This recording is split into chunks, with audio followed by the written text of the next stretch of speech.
بعض لوگ جب دوسرا مکان لیتے ہیں اور شفٹ ہو کر کوئی مشکل آ جائے تو کہتے ہیں کہ یہ مکان کی تبدیلی سے ہوا ہے، اسے بدشگونی لینا کیسا ہے؟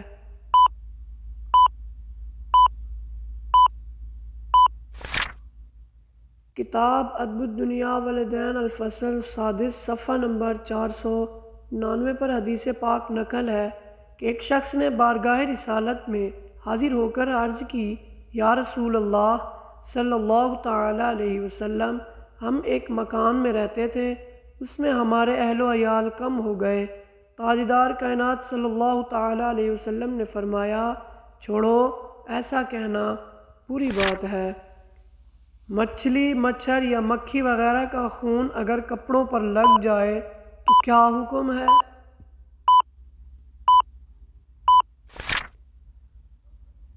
بہار شریعت حصہ دوم صفحہ نمبر 392 پر مفتی امجد علی عظیمی علیہ الرحمہ فرماتے ہیں، مچھلی اور پانی کے دیگر جانوروں اور کھٹل اور مچھر کا خون اور خچروں، گدھے کا تھوک اور پسینہ پاک ہے۔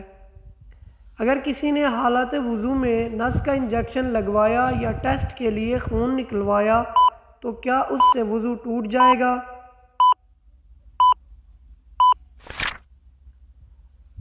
نس کا انجیکشن لگا کر پہلے اوپر کی طرف خون کھینچتے ہیں جو کہ بہنے کی مقدار میں ہوتا ہے، لہذا وضو ٹوٹ جاتا ہے۔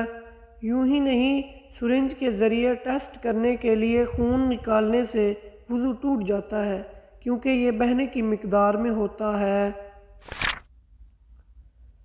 اگر حالت وضو میں کسی نے گلوکوز وغیرہ کی ڈرپ لگوائی تو کیا اس کا وضو ٹوٹ جائے گا؟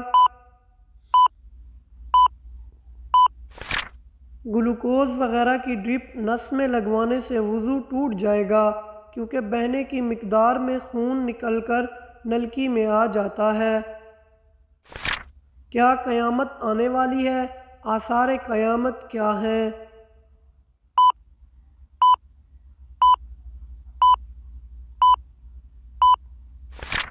آثار قیامت کی ایک طویل فہرست احادیث سے ثابت ہے۔ ایک مشہور حدیث پاک سے مختصر نشانیاں آپ کی خدمت میں پیش کر دیتا ہوں۔ حدیث شریف تفسیر در منصور جلد صفحہ نمبر 52 پر حدیث شریف نقل ہے، لوگ نمازیں نہیں پڑھیں گے، قتل و خون ریزی معمولی بات بن جائے گی، دین بیچ کر دنیا خریدیں گے، انصاف نایاب ہو جائے گا، اچانک موت عام ہو جائے گی، بارش ہونے کے باوجود گرمی ہوگی، گناہوں کی کثرت ہوگی، شراب پینا عام ہوگا، شرعی سزاؤں کا نفاذ رک جائے گا، زکوٰۃ کو جرمانہ سمجھا جائے گا، بیوی کی اطاعت کی جائے گی، انصاف فروخت ہونے لگے گا، ظلم پر فخر کیا جائے گا، بیٹیاں اپنی ماں سے بدسلوکی کرے گی، بیٹا اپنے باپ کی نافرمانی کرے گا۔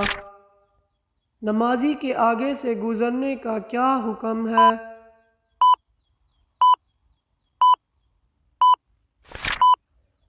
نمازی کے آگے سے گزرنے والے کے بارے میں حدیث شریف میں سخت وعید بیان کی گئی ہے۔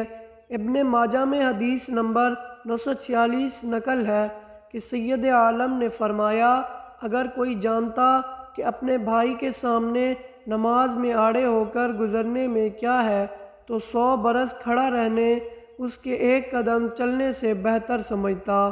میدان اور بڑی مسجد میں نمازی کے قدم سے موضوع سجود تک گزرنا ناجائز ہے۔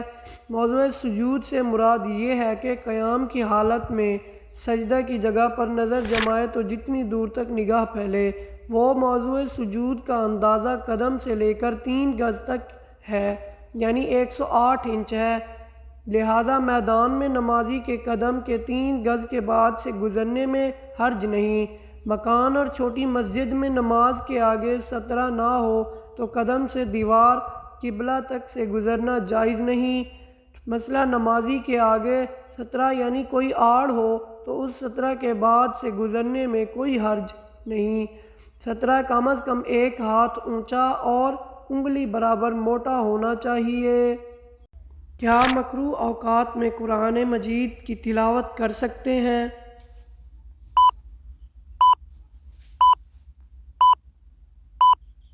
در مختار جلد نمبر اول صفحہ نمبر 374 پر نقل ہے کہ اوقات مکروہ میں قرآن مجید کی تلاوت کرنا اگرچہ جائز ہے، لیکن افضل یہ ہے کہ اس وقت میں تلاوت نہ کی جائے بلکہ درود پاک پڑھ لیا جائے۔ علامہ ازکفی علیہ الرحمہ فرماتے ہیں کہ مکروہ اوقات میں نبی پاک پر درود پڑھنا تلاوت قرآن سے افضل ہے۔ مصیبتوں اور پریشانیوں سے تنگ آ کر موت کی تمنا کرنا کیسا ہے؟ سچے مسلمان کی نشانی یہ ہے کہ وہ آنے والی مصیبتوں اور پریشانیوں پر صبر کرتا ہے، کبھی شکوہ شکایات بھی نہیں کرتا۔ مصیبتوں پریشانیوں سے تنگ آ کر موت کی دعا یا آرزو کرنے سے حدیث شریف میں منع فرمایا گیا ہے۔ چنانچہ بخاری شریف میں حدیث نمبر 8671 نقل ہے، نبی پاک صلی اللہ تعالیٰ علیہ وسلم نے ارشاد فرمایا، تم میں سے کوئی مصیبت و تکلیف پہنچے پر موت کی آرزو نہ کرے، اگر ناچار کرنی ہے تو یوں کہے، الہی مجھے زندہ رکھ جب تک زندگی میرے لیے خیر ہو، اور موت دے جب موت میرے لیے بہتر ہو۔ کیا عصر کے بعد سونے والے کو حدیث پاک میں تنبیہ کی گئی ہے؟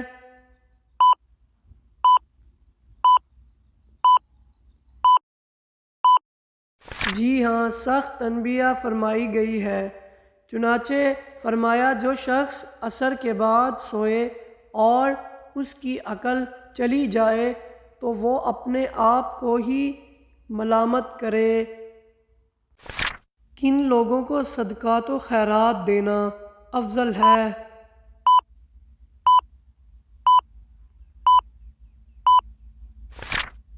تفسیر نعیمی تیسری جلد صفحہ نمبر 134 پر مفتی احمد یار خان نعیمی علیہ الرحمہ فرماتے ہیں کہ صدقات و خیرات ان غریب علماء، طلباء، مدرسین اور دین کی خدمت کرنے والے کو دینا افضل ہے جنہوں نے اپنی زندگیاں خدمت دین کے لیے وقف کر دی ہیں۔ اگر ان کی خدمت نہ کی گئی اور یہ طلب معاش کے لیے مجبوراً مشغول ہوئے تو دین اسلام کا سخت سے سخت نقصان ہوگا۔ قوم عاد کی طرف کس پیغمبر کو بھیجا گیا؟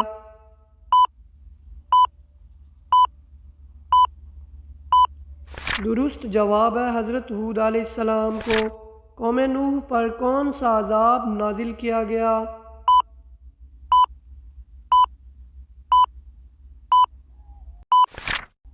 جواب ہے پانی، بارش، سیلاب کا۔